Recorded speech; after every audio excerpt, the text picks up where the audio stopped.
নমস্কার বন্ধুরা, গৌরী ব্লকে আপনাদের সবাইকে স্বাগত জানাই। আশা করি আপনারা সকলে ভালো আছেন।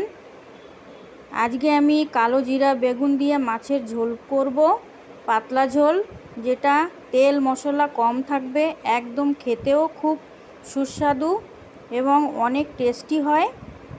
তো আপনারা স্কিপ না করে দেখতে থাকুন আমার এই রেসিপি। প্রথমে আমি 4টে বেগুন নিয়েছি, একটা আলু নিয়েছি।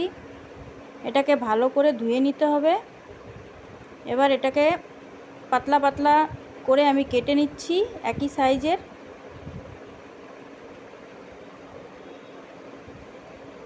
আলুটাকেও ছুলে কেটে নেব পাতলা পাতলা করে। বেগুন যেমন কেটেছি পাতলা করে, তেমন করেই কেটে নিতে হবে।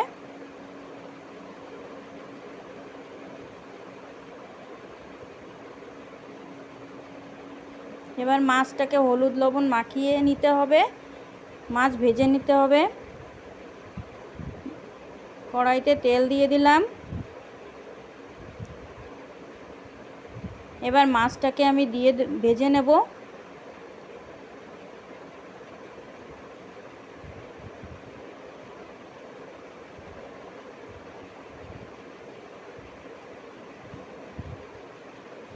খুব ভালো করে ভেজে নিতে হবে।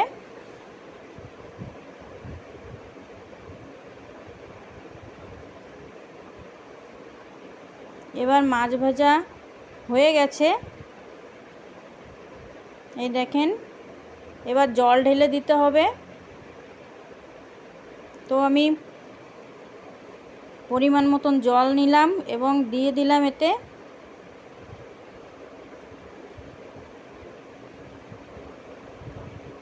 এবার হলুদ পাউডার দিয়ে দিই, পরিমাণ মতন লবণ দিয়ে দিচ্ছি,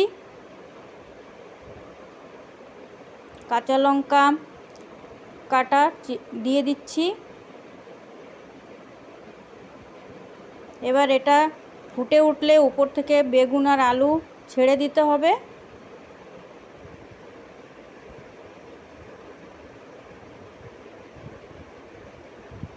এটা কিছুক্ষণ হবে, আমি ঢেকে দিলাম কিছুক্ষণ হওয়ার জন্য। দেখেন তরকারি সেদ্ধ হয়ে গিয়েছে।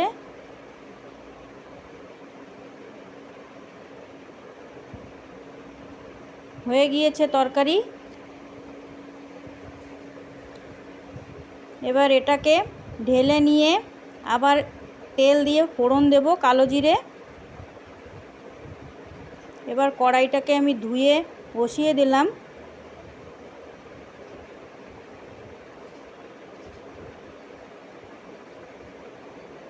তো আর একটু তেল দিয়ে দিলাম। তেলটা গরম হওয়া পর্যন্ত অপেক্ষা করতে হবে। এবার কটা কালো জিরে তেলের উপরে দিয়ে দিলাম।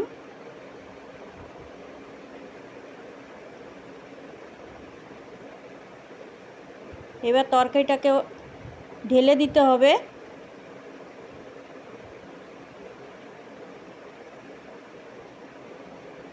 এইভাবে ফোড়ন দিয়ে রান্না করে খেলে খুবই একটা টেস্ট হয় তরকারিতে।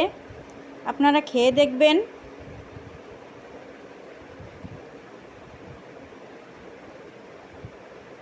লাস্টে একটু জিরে পাউডার দিয়ে দিচ্ছি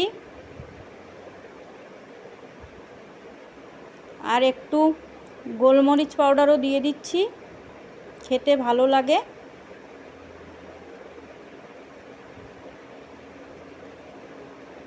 তরকারি হয়ে গিয়েছে,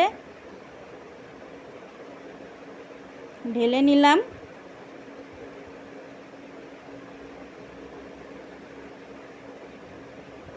এই দেখেন তরকারি রেডি। আমার রেসিপি যদি বন্ধুরা ভালো লেগে থাকে শেয়ার করবেন, লাইক করবেন এবং সাবস্ক্রাইব করবেন।